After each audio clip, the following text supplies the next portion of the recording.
Welcome back. We are going to continue reading Sadako and the Thousand Paper Cranes. We've already read chapters 1 and 2, and so we are going to pick up right here on chapter 3. Sadako's Secret. It was the beginning of autumn when Sadako rushed home with the good news. She kicked off her shoes and threw open the door with a bang. "I'm home," she called. Her mother was fixing supper in the kitchen. "The most wonderful thing has happened," Sadako said breathlessly. "Guess what?" "Many wonderful things happened to you, Sadako-chan. I can't even guess." "The big race on field day," Sadako said. "I've been chosen from the bamboo class to be on the relay team." She danced around the room, gaily swinging her school bag. "Just think, if we win, I'll be sure to get on the team in junior high next year." That was what Sadako wanted more than anything else. At supper, Mr. Sasaki made a long speech about family honor and pride. Even Masahiro was impressed. Sadako was too excited to eat. She just sat there, grinning happily. From then on, Sadako thought only of one thing, the relay race. She practiced every day at school and often ran all the way home. When Masahiro timed her with Mr. Sasaki's big watch, Sadako's speed surprised everyone. "Maybe," she dreamed, "I will be the best runner in the whole school." At last the big day arrived.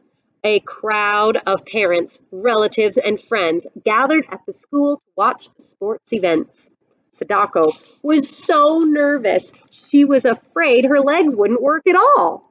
Members of the other team suddenly looked taller and stronger than her teammates. When Sadako told her mother how she felt, Mrs. Sasaki said, "Sadako-chan, it is natural to be a little bit afraid, but don't worry. When you get out there, you will run as fast as you can." Then it was time for the relay race. "Just do your best," Mr. Sasaki said, giving Sadako's hand a squeeze. "We'll be proud of you." The kind words from her parents made the knot in Sadako's stomach loosen. "They love me no matter what," she thought. At the signal to start, Sadako forgot everything but the race. When it was her turn, she ran with all the strength she had. Sadako's heart was still thumping painfully against her ribs when the race was over. It was then that she first felt strange and dizzy. She scarcely heard someone cry, "Your team won!" The bamboo class surrounded Sadako, cheering and shouting.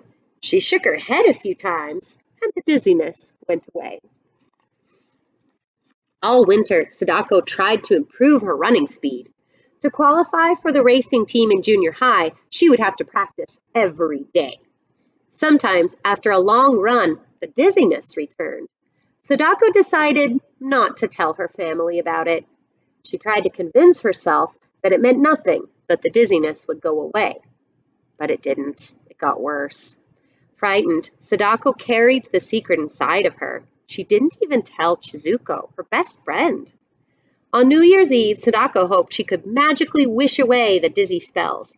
How perfect everything would be if she didn't have this secret. At midnight, she was in her cozy bedquilts when the temple bells began to chime. They were ringing out all the evils of the old year so that the new one would have a fine beginning. With each ring, Sadako drowsily made her special wish. The next morning, the Sasaki family joined crowds of people as they visited their shrines. Mrs. Sasaki looked beautiful in her best flowered silk kimono. "As soon as we can afford it, I'll buy a kimono for you," she promised Sadako. "A girl your age should have one." Sadako thanked her mother politely, but she didn't care about a kimono. She only cared about racing with the team in junior high. Amidst throngs of happy people, Sadako forgot her secret for a while. She let the bright joy of the season wash her worries away. At the end of the day, she raced Masahiro home and won easily. Above the door were the good luck symbols Mrs. Sasaki had put there to protect them during the new year.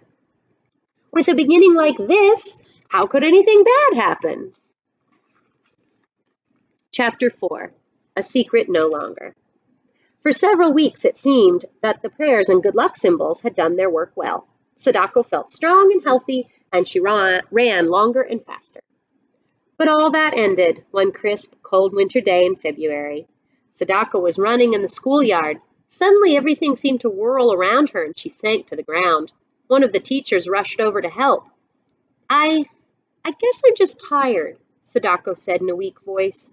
When she tried to stand up, her legs went wobbly, and she fell down again. The teacher sent Mitsui home to tell Mr. Sasaki. He left his barber shop and took Sadako to the Red Cross hospital. As they entered the building, Sadako felt a pang of fear. Part of this hospital was especially for those with the atom bomb sickness. In a few minutes, Sadako was in the examining room where the nurse x-rayed her chest and took some of her blood. Dr. Namada tapped her back and asked her a lot of questions. 3 other doctors came in to look at Sadako. One of them shook his head and gently stroked her hair. By now, the rest of Sadako's family was at the hospital. Her parents were in the doctor's office. Sadako could hear the murmur of their voices. Once her mother cried, "Leukemia, but that's impossible!" At the sound of that frightening word, Sadako put her hands over her ears. She didn't want to hear anymore. Of course she didn't have leukemia. Why, the atom bomb hadn't even scratched her. Nurse Yasunaga took Sadako to one of the hospital rooms and gave her a kind of cotton kimono to wear. Sadako had just climbed into bed when her family came in. Mrs. Sasaki put her arms around Sadako. "You must stay here for a little while," she said, trying to sound cheerful. "But I'll come every evening." "And we'll visit you after school," Masahiro promised. Mitsui and Eiji nodded, their eyes wide and scared. "Do I really have the atom bomb disease?" Sadako asked her father. There was a troubled look in Mr. Sasaki's eyes, but he only said, "The doctors want to make sure of some tests, that's all." He paused. Then he added, "They might keep you here for a few weeks." "A few weeks?" To Sadako, it sounded like years. She would miss graduation at the junior high school. And even worse, she would not be part of the racing team. Sadako swallowed hard and tried not to cry.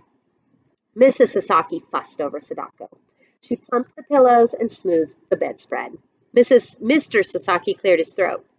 Is there anything you want?" he asked. Sadako shook her head. All she really wanted was to go home. But when? A cold lump of fear grew in her stomach. She had heard that many people who went into this hospital never came out. Later, Nurse Yasunaga sent the others away so that Sadako could rest. When she was alone, Sadako buried her face in the pillow and cried for a long time. She had never before felt so lonely and miserable. Chapter 5, The Golden Crane. The next morning, Sadako woke up slowly. She listened for the familiar sounds of her mother making breakfast. But there were only the new and different sounds of a hospital. Sadako sighed. She had hoped that yesterday was just a bad dream. It was even more real when Nurse Yasunaga came in and gave her a shot. "Getting shots is part of being in the hospital," the plump nurse said briskly. "You'll get used to it." "I just want the sickness to be over with," Sadako said unhappily, "so I can go home." That afternoon, Chizuko was Sadako's first visitor. She smiled mysteriously as she held something behind her back. "Shut your eyes," she said. While Sadako squinted her eyes tightly shut, Chizuko put some pieces of paper and scissors on the bed. "Now you can look," she said. "What is it?" Sadako asked, staring at the paper. Chizuko was pleased with herself. "I've figured out a way for you to get well," she said proudly. "Watch." "What is it?" Sadako asked, staring at the paper. Chizuko was pleased with herself.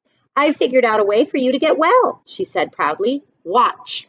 She put a piece of gold paper into a large square. In a short time, she had folded it over and over into a beautiful crane. Sadako was puzzled. "But how can that paper bird make me well?" "Don't you remember that old story about the crane?" Chizuko asked. "It's supposed to live for 1,000 years. If a sick person folds 1,000 paper cranes, the gods will grant her wish and make her healthy again." She handed a crane to Sadako. "Here's your first one." Sadako's eyes filled with tears. How kind of Chizuko to bring a good luck charm, especially when her friend didn't really believe in such things. Sadako took the golden crane and made a wish. The funniest little feeling came over her when she touched the bird. It must be a good omen.